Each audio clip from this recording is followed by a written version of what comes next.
Hi, I'm Dr. Corey Miller with Ratio Christi, the Campus Apologetics Alliance. We are on 150 campuses. We have a college prep ministry for high schoolers. We have an RC University for college students and an RC Prof for professors and administrators.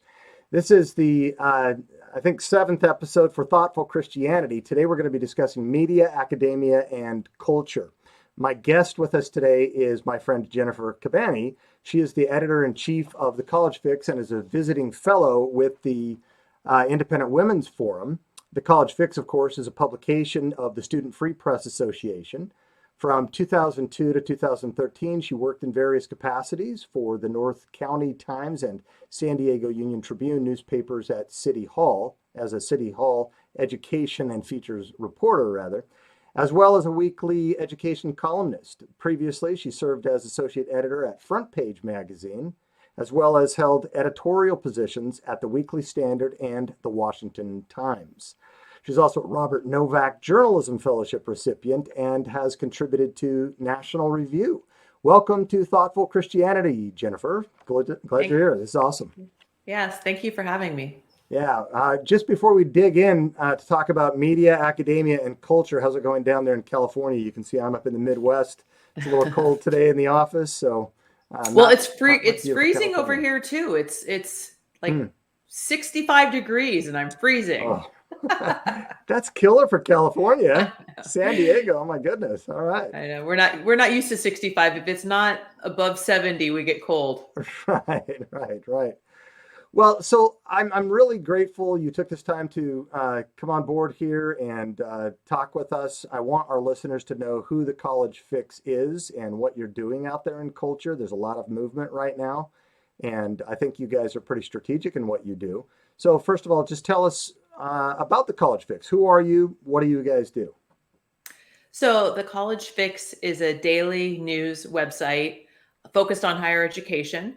And we're published by the nonprofit Student Free Press Association. We have our website, the College Fix, which most people know about, that covers campus culture wars, free speech issues, political correctness, due process, toxic masculinity, feminism issues, LGBTQ concerns, freedom of speech, et cetera, et cetera. So, it all falls under the campus craziness umbrella, basically. And then we also offer journalism internships, and we train and teach students how to cover their campuses and let folks know what's going on there. Yeah, the campuses, you're right. It's campus craziness. I mean, we've never seen anything like this, I think, in our country. Jonathan Haidt says that if you've not been on a university campus in the last 18 months, you would not recognize it. And I think that's because of a movement that, some people don't like the term. Maybe they consider it conspiratorial, but whether you call it cultural Marxism, neo-Marxism, Western Marxism, identity politics, whatever, it's the same kind of ideology. I think that ideology seeks out areas basically to raise Cain, to infuse discontent, divisiveness in society, to create havoc for the ultimate goal of a soft revolution, right? But a revolution is a revolution no matter which way you cut it. The strategy for these guys is really to ensconce themselves into the soft tissue of culture and to motivate or foment a cultural revolution. And I think that soft tissue, if we can call it that, used by Antonio Gramsci of the Italian Marxist movement, was called the non-coercive elements, yet highly influential elements of culture, like academia, media, and ecclesia, religion or the church.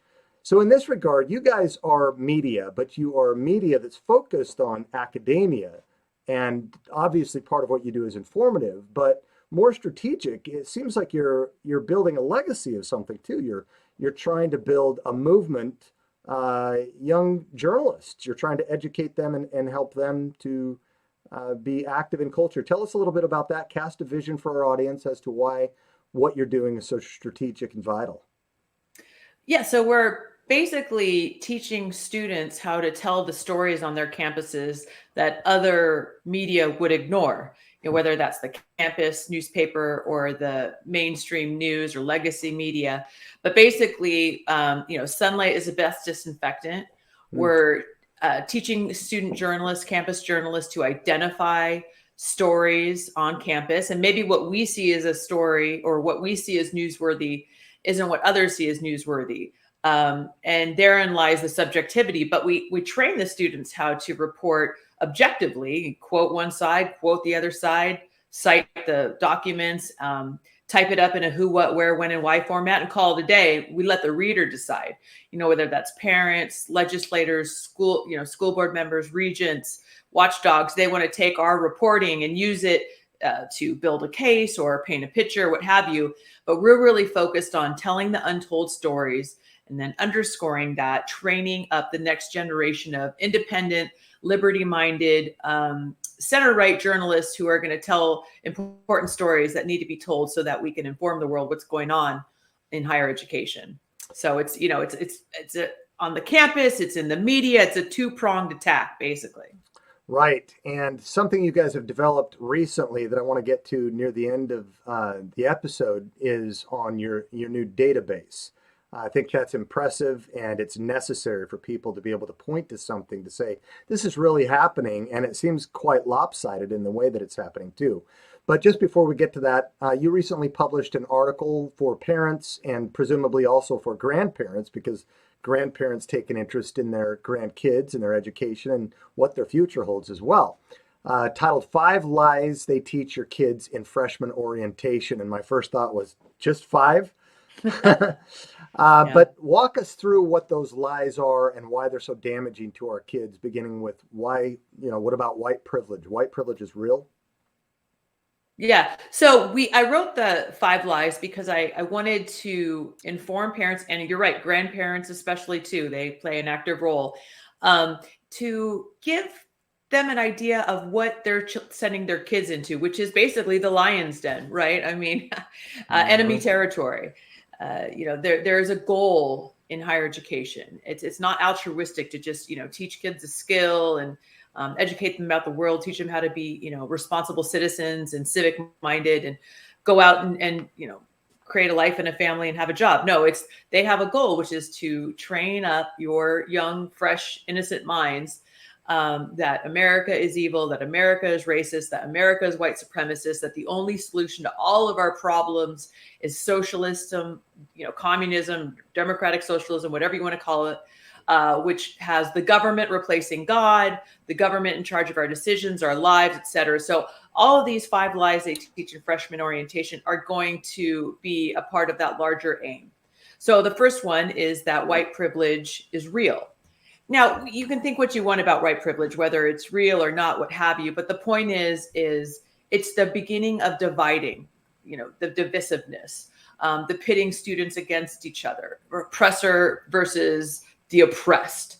And so we wanted to paint a picture of how these students are really being not told, welcome to college as Americans, but if you're a white student, or if you come from a 2-parent home, if you come from a home where your parents were heterosexual, if you come from a home where your parents went to college, you are privileged, you are special, you've had it easy in life.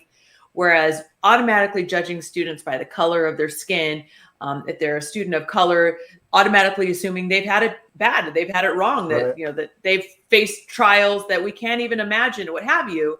So basically already, telling them that you need help, that you're a special case, that you didn't get here, on your own, essentially, that we're here to help.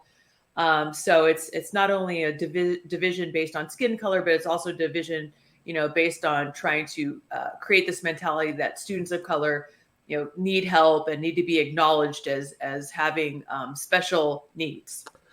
Yeah, and with this new insidious philosophy, their application in these various areas of race, class, sex, gender, etc., it seems like the cure is worse than the disease, and so it's creating havoc more than was already present in some areas that did in fact need work.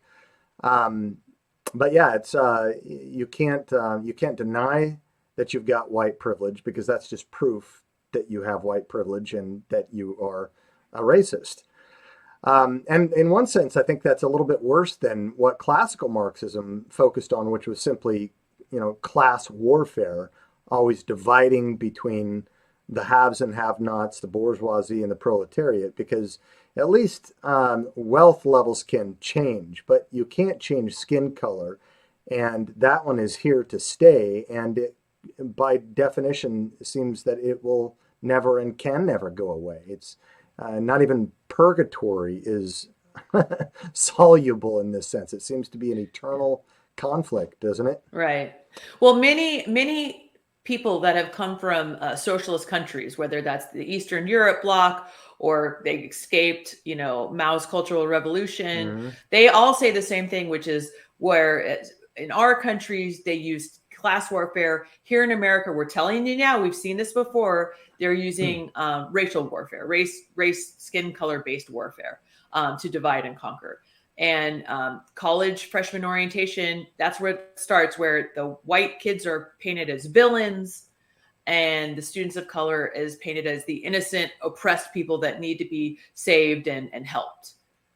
So that's why we have to counter that narrative with a sense of camaraderie. We're all Americans. We're all in this together. And just harken back to what Martin Luther King said, which is, judge us by the content of our character, not the color of our skin. Yeah, unfortunately, this new left movement repudiates even King, saying that he didn't take it far enough. Right. Well, what about the second lie? What was that? Oh, this is a good one. So the second lie is that words are violence. Words are violence. Yes, because essentially they don't want students to speak up and, or I should say center right and conservative and libertarian students. They don't want those students to speak up. So they essentially teach students in freshman orientation, watch what you say, don't use microaggressions, don't say anything offensive. By the way, we have all these bias response teams at the ready. So you can, if anybody says anything offensive, you can report it to the bias response team. Often students reported are brought into the dean's office for a little re-education. And so the whole idea is to promulgate this concept that words are akin to literal violence, whether you're what they call misgendering somebody, whether you're saying white privilege isn't real, that could be deemed violent. Whether you're wearing a Halloween costume, all of this plays into this idea that words are violence. So you must be a pretty evil, horrible person if you say anything mean. Yeah, because if you use the wrong words, you can send someone into a tailspin of depression that might lead to suicide. That's their argumentation, right? So I think it was Yale University that put out a national study that said 66% of college students justify physical violence against someone who uses words that are violent. Yeah, so that was that was a Foundation for Individual Rights in Education and Real Clear Education poll that they found. It looked at 27,000 students. It was very comprehensive and looked at these trends on a national scale. And yeah, roughly a quarter of students said that they could see violence being used to shut down speech that was offensive or discriminatory. Yeah, I was having a post-debate conversation in a home with a Muslim scholar in Utah a couple of years ago. And we had this crowd gathering around us. We were having a good conversation, but you could feel that there was a little bit of tension just because we were finding a substantial area of disagreement. And though we were fine, we were getting along just fine. But someone else, it was a Christian in this case, campus minister stood up and divided between us and said, well, you know what I think? I think your words are hurting me. Yeah. And she shut it down. Yeah. Oh my goodness. You can't even have a conversation anymore about substantial words. You have to be talking about, the weather. But even that's political, and that can get you in trouble, can't it? Yeah, there's this idea, this sort of safetyism that has ensconced universities and young people today, where they actually feel that they have a right not to be uncomfortable, that they have a right not to be offended, that they have a right to having their campus be a quote unquote safe space. And where do they get this from? Well, they get it from helicopter parenting, they get it from the participation trophy generation, and they get it from their college administrators who fret and freak out anytime the students get their feeling hurt, and they tell them, "Oh, you have a right to a safe space." So this is coming from the top down, and it's created a society where words have become violence, even though that's not true. And we were founded on the idea that I may not like what you have to say, but I will defend to the death your right to say it. And I don't like what a lot of, center left and liberals say, but I'm okay with them being allowed to say it. We have the First Amendment to the Constitution in the United States is freedom of speech. And that is one of the most important rights we have and ever will have. But the left is constantly working to erode it. And ground zero for that battle are college campuses. And the first thing they tell their kids when they get there is, watch what you say. Don't say anything that'll offend anybody. They're training them up, so that when they're in their 20s and 30s and 40s, they keep their mouth shut then too. Yeah, and when they're in the corporate world, they're controlled even at that point. Absolutely. Yeah. So the next one is 1 in 5 co-eds will be sexually assaulted. Is that not true? I think I heard something like that. I had students give speeches on that when I was teaching rhetoric and public speaking.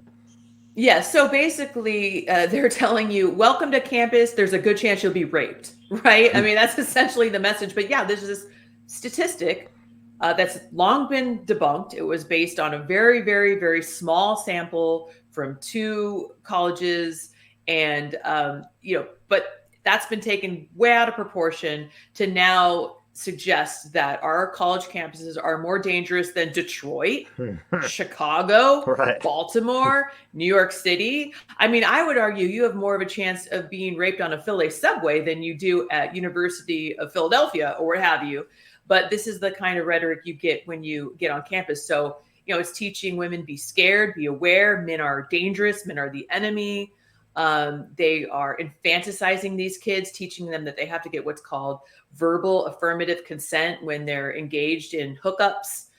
So I think it traces back to that safetyism where the universities are our parent, our mom and dad, and they're telling us how to live, what we can do. They're using a completely debunked stat to advance a narrative that you need to be protected, that it's dangerous out there, that we will protect you. And so it's a means to an end, this stat, but it's long been since debunked. And but even Biden repeated it when they launched that "It's on Us" campus nationwide campaign a few years ago. You guys might recall that when he was vice president. So it's just a tool in their arsenal. Yeah, I think it falls in conjunction with the Me Too movement as well. Absolutely. Yeah, and I think there are problems. There was a problem recently on Purdue University's campus, and when I went to speak in one of the halls there the other night, I had to wait until a large group of male students got out of their class because the large lecture hall, because they were being schooled on sexual assault and violence. Well, there are problems, but I think once again we don't necessarily help it with our tactics and our educational directives. The university used to be a place not only of free speech and free thought and the free exchange of ideas through debate, but it also used to be a place where the college president would give the capstone course on moral philosophy. We don't really teach that anymore. We don't embrace that. We don't think that we can give a moral education because in our university systems, which have been completely secularized, there's no ground for it. And so as Dostoevsky said, that if God is dead, everything's permissible. So we are living in a more dangerous world.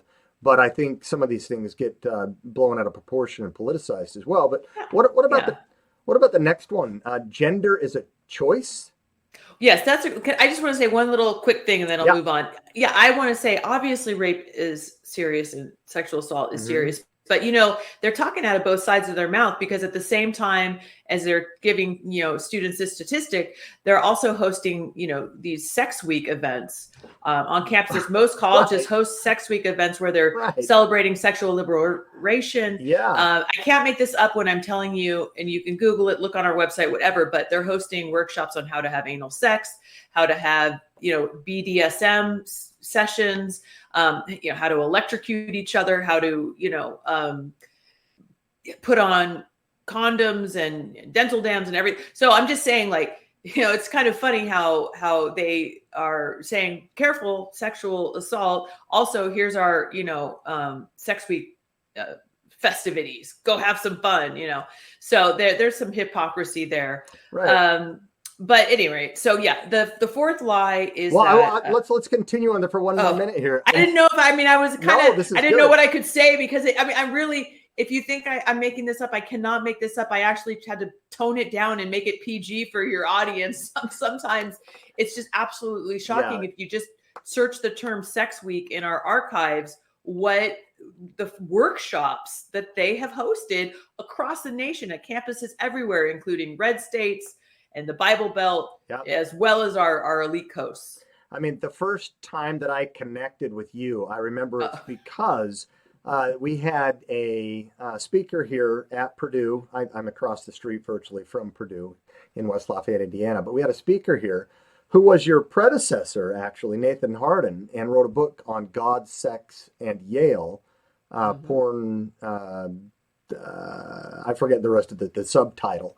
But it was talking about Sex Week at Yale, and that had spread to Vanderbilt and numerous other universities. And yeah, we have a problem with this.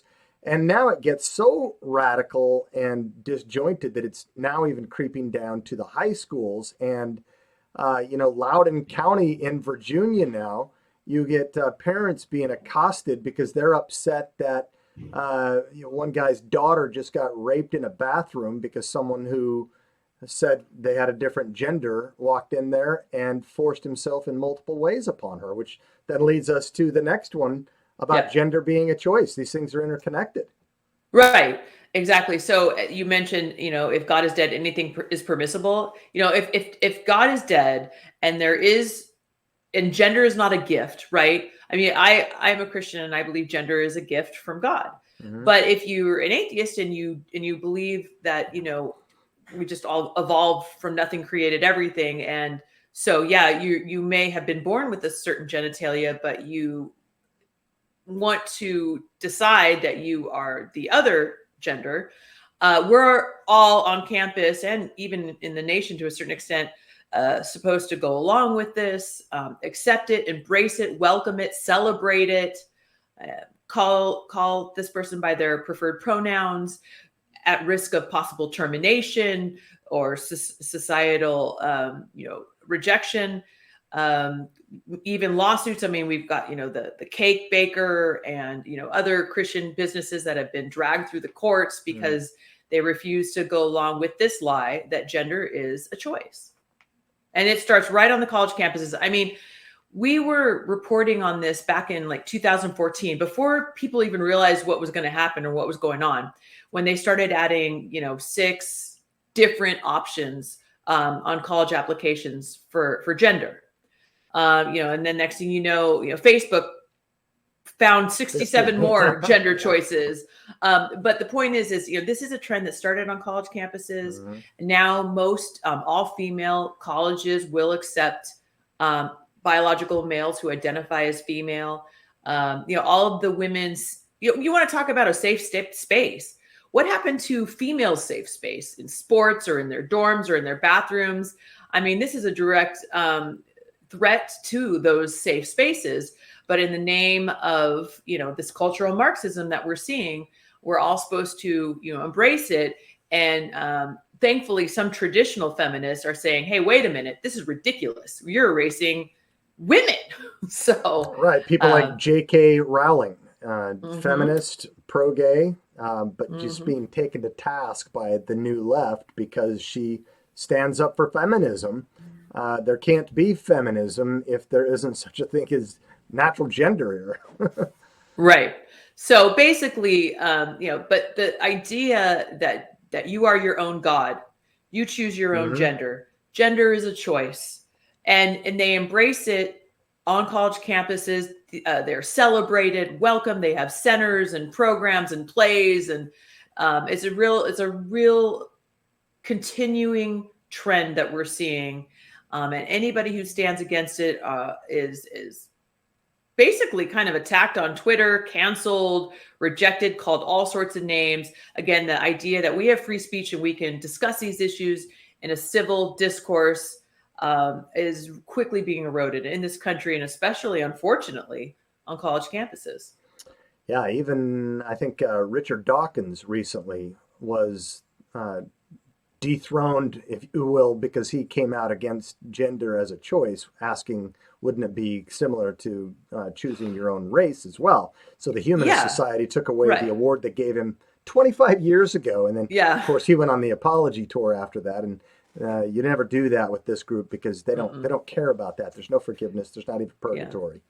But there's a lot of evolutionary biologists on Hmm. college campuses who are the most vocal against this idea that gender is a choice. I mean, the Brett Weinsteins Hmm. and then Colin Wright, who is now an editor at Quillette, and some others that are saying, as tried and true evolutionary atheist biologists, but they're saying, no, look, that there's XX and XY chromosomes. This is part of how Right. Listen to the science, right? like this is part of how humanity evolved.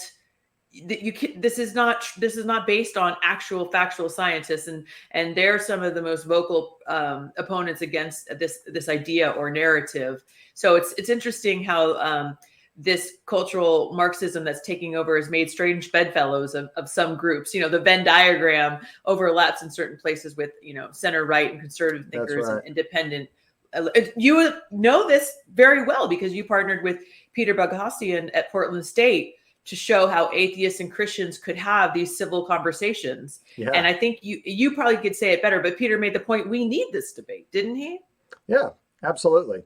And he fully supports homosexuality. He says, I think you ought to be able to have sex with whoever or whatever you want. I don't believe in the concept of sin. But this transgender stuff is just insane because it's not grounded in science. So, listen to the science. You can't quote that. You can call people bigots if they disagree with this, but then the response is, look, biology is not bigotry, it's just science. But the school of thought that this comes out of, once again, is critical theory in conjunction with a postmodern milieu, which says that knowledge is a social construct of reality. And that's all knowledge, including your gender. Your gender identity is a social construct. Uh, so is race. So what was the problem with Dawkins? The problem is he's a little bit before his time. It's not acceptable yet to say that because we're still milking that one, which leads us to the next one. Being colorblind is racist. Yes. So, and for the students who want to take a stand against critical race theory on campus, they are going to face a very uphill battle because this is the mindset that is completely controlling campuses right now. Everything is viewed essentially through the lens of race and sexuality and gender. But again, this is pitting students against one another. So now we have students of color clamoring, demanding their own spaces, their own buildings, their own dorms, their own centers. They feel, threatened and oppressed by their white peers. They feel that they have been wronged, that they're owed, and this plays into that divisive mindset that's dividing America not only on college campuses but across the nation. Right, and the idea of systemic racism. I think it was in the Journal of the American Medical Association, JAMA. Their podcaster, I forget his name, but he was ousted a couple of months ago and replaced with someone whose expertise is in DIE, diversity, inclusivity, equity. I spell it that way. Usually it's DEI, but anytime you have a die officer in an institution, you can kiss that institution goodbye. It's now about an agenda. But he questioned the issue of systemic racism, which is what's being promoted. It's not necessarily individual racism. It's that you're part of a system, whether you know it or not, whether you like it or not. But even the standard definition of that is something like any policy or practice which creates or perpetuates racial inequality Right. is systemic racism. Well, the Right. problem with that is kiss marriage goodbye, kiss fatherhood goodbye, because a two parent married home, uh, the absence of that, the absence of one of those parents, the absence of a father is the greatest predictor of poverty. And so if you've got this practice, you've got this institution of marriage that creates or perpetuates racial inequity, or any kind of inequity for that matter, you've got a systemic problem. But why would we want to get rid of something good rather than just lower the bar to the lowest standard? But that seems to be the case with socialism across the Yeah, board. they're pushing for equity of outcomes, which is essentially socialism, because everybody's Yeah. dirt poor, and the only people that have any money are the people in the government who are controlling everything. So Yeah. there's your equity of outcomes for you.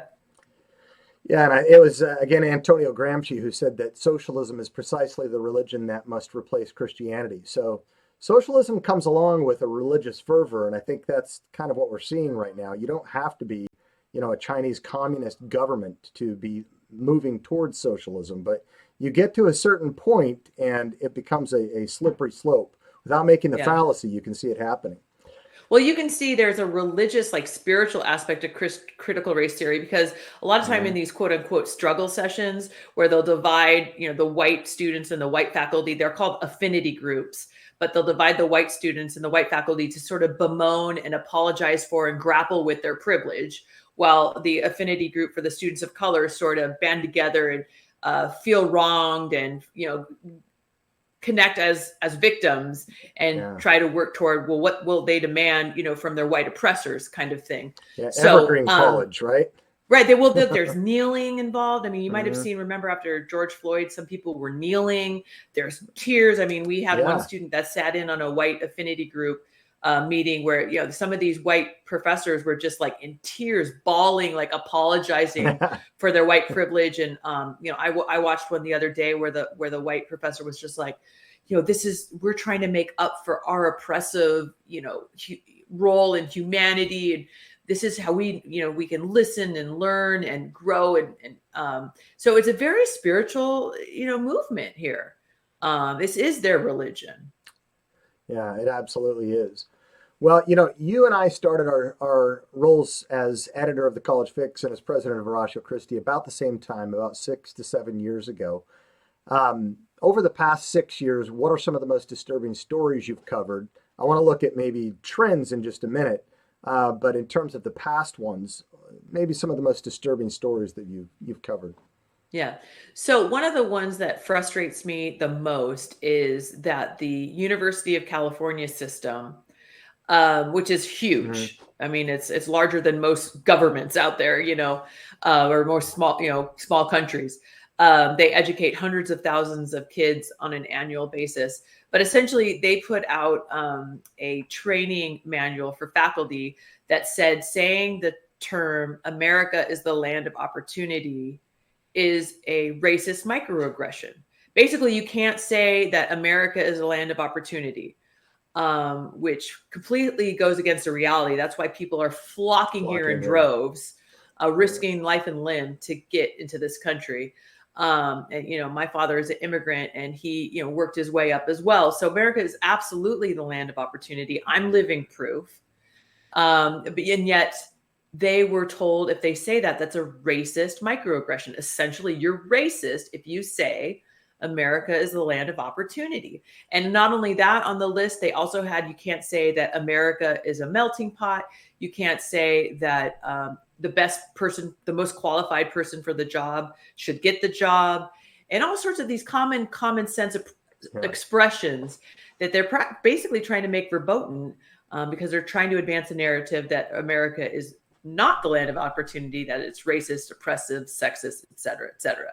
And we saw that spreadsheet of things you couldn't say span across the nation. I got some bad news for you. I saw it at Purdue. We have an article on that.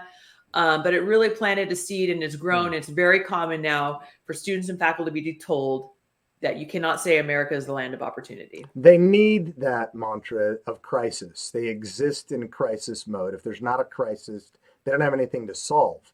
And so the social justice mantra can't exist without it. Yeah, that's terrible. Well, what about what are some of the most disturbing trends then that you're seeing? And maybe give some I mean, maybe give a positive trend also if there is light Okay, at the yeah, end of the you know tunnel. what? I should give a positive trend.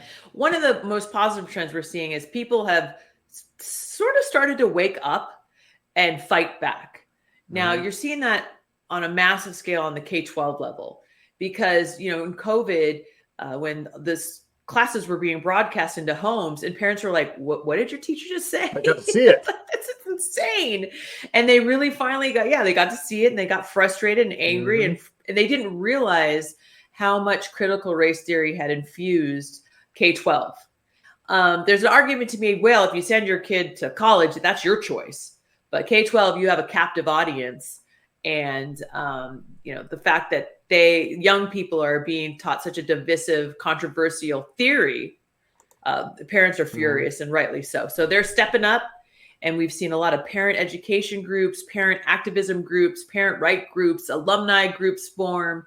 We're seeing a lot more of a push for conservative people to run for school board, to take a stand that way, where they're getting involved, trying to steer this ship right the course. It's like turning the Queen Mary. It's going to take a while, but I think there is a groundswell, a grassroots movement of parents and grandparents and others who are like, oh wait, this has just gone way too far. Enough's enough. Just teach my kid reading, writing, arithmetic, and let's call it a day. All right. So we're seeing a lot of that, and I think that's great that we've seen a trend of pushback, and we need more of it. Amen. Amen. Um, Now for the bad but news. yeah. But now the bad news, and that is the left is more virulent than ever in pushing its message, pushing its dogma, pushing its narrative, and they're shutting down free speech on college campus. I mean, you like, again, it all plays into words are violence. You can't say anything. There is no really free speech is a myth. That hate speech is not allowed. And at this point, they'll define anything as hate speech. Anything that offends them is quote Right. unquote hate speech. So at this point, they're shutting down our right to make cogent arguments, to have that civil discourse. And if you can't have that discussion, at the end of the day, that's where hearts and minds are changed. So we really have to push back against the censorship, the cancel culture, the end of debate, the end of free speech. We have to push back. That's one of our most important tools that we have. Unfortunately, you're not only seeing it on college campuses, you're seeing it in big tech, and the culture at large, where now you really have to be careful what you say, or you'll be canceled, shut down, censored, memory holds. You'll have to go on an apology tour like Charles, Dawkins. Yeah. Charles Murray and Richard Dawkins, I think. Richard Dawkins, yeah, that's right. You'll have to go. I I don't think Charles Murray ever don't apologized. think he apologized. Yeah, no, he never He just got apologized. doused. Yeah, he did. But Yeah. yeah, I mean, apologizing never. I've never seen an apology go well for someone Not where with these people are like, groups. "Oh, you apologize? Thank you for apologizing. We Thank you for accept your admitting apology and we guilt. forgive you." I've never seen it go like that. And always they No. want more. In fact, there was this professor at Michigan State who showed this film, Laurence Olivier, 1965, Othello. Laurence Olivier played Othello in basically blackface, but Shakespeare play, what have you. And he showed it in class, and kids were furious. He apologized. He said it was insensitive. He shouldn't have done it. But in his apology, he was kind of mentioning like all of his black friends. And then he got reamed again because his apology was racist. So at any rate, we've been trying to interview the guy, but he is just completely shut down. He is like shuttered in his office. He's not taking any media requests. But the point is no apology ever goes well. They just want more and more and more. You give them an inch, they want a yard, and 2 yards and a mile. So never apologize. Yeah, I think, if we can distinguish the new left from the old left is composed of a lot of classical liberals. Again, Yes. someone like Peter Boghossian that I formed an alliance with, who would agree with Voltaire's statement. I may disagree with what you say, but I would defend to the death your right to say it. This new left is like the quote alleged to have come from Stalin. I don't know if it really did or not, but ideas are more powerful than weapons. We don't allow our enemies to have weapons, so why should we let them have ideas? Yes. We shouldn't. Yeah. And They're those like are, they're the new Red Guard. I mean, they won't allow anything, and if you step out of line, you'll be re-educated. right. Yeah, you've violated a blasphemy law, and that's why, forming some alliances with people that are classical liberals that, you can agree and disagree with vehemently, yet still respect the human dignity of the other person and their livelihood without trying to destroy them, which is what we're starting to see now. And so if you can train people up in the school systems to shut up, stay conformed to whatever political truth is, then they will be more obedient to that political club they hold over your head. And that's what we're seeing. So when people do fight back, that's how you deal with bullies. That's how you deal with hostage takers, with terrorists and so forth. Human traffickers. You don't give them what they want. That just emboldens them to go do it more. And so that's sort of what Ratio Christi is doing with our connection to Alliance Defending Freedom, and willing to defend not only the faith, but defend the ability to defend the faith. And we've never lost the case yet, and usually the universities will fall back under the thing called the Constitution when we challenge them in that matter. More people need to do that, right? Yeah, absolutely. So two things to wrap up here. One, tell us about your new evidence database. I love this because a lot of people, sometimes people who are skeptics of these claims of cancel culture, say, oh, it happens on both sides of the aisle, or, it doesn't happen very often because maybe they're watching MSNBC or something like that. But tell us a little bit about this database. Well, it does happen on both sides, but I'd say for Mhm. every cancellation that comes from the right, there's about 50 to 100 that come from the left. Okay, so let's put it in perspective. But the Campus Cancel Culture Database essentially tracks, monitors, and quantifies everything that has been canceled, censored, memory hold, shuttered, put away, dragged off campus, because we wanted to preserve their memory. We wanted to remember it so that as we're living in this Orwellian totalitarian society, at least we have proof this was there once. Mhm. This painting, this statue, this building name, somebody's got to track it because it's coming at us so fast and furious. So we launched the database in September with 1,400 plus entries. Incredible. So we had about 650 actual successful cancellations. And that's anything from paintings, movies, statues, building names, professors, student groups, guest speakers, disinvitations, etc. And then we also had about 750 attempted cancellations because we wanted to really paint a picture of how massive a scale this effort is. So everything that they tried to cancel and maybe failed, we included as well to really show the massive scale and scope of this problem. And we have added entries practically 2 times a week since we launched. So we're adding more and more and more. It's never ending. And these are the only the ones you've heard of too that have been reported. Right. Well, and it's a crowdsourced database, so people can submit entries that we may have missed, so that we can work together to sort of chronicle and monitor and quantify campus cancel culture examples. And we are focused on the higher education realm, so everything in this list has to do with a college campus. I mean, when I was creating the database with some of my workers, and there were so many K-12 examples that we actually had to leave on the cutting room floor because we were just sort of focused on colleges and universities. But it's just massive, and that's not even getting into the pop culture cancellations that we've all read about as well. So people say that cancel culture isn't real. Well, they can look at our massive database and quickly we'll debunk that. Yeah, and what's the little Confederate tag on that database? So basically, one of the things I thought about when we were creating this database was a lot of people would say, look, most of this is just all those Confederate statues that were this is really about the offensiveness of the Confederacy, and most of that's going to be the Confederacy. But what I wanted people that used our search engine and used our database to be able to do was see examples that were not based on the Confederacy, so we could debunk this idea that the cancel culture, the vast majority, is just based on the Confederacy. So I did a little playing with, there's different parameters you can search our database with.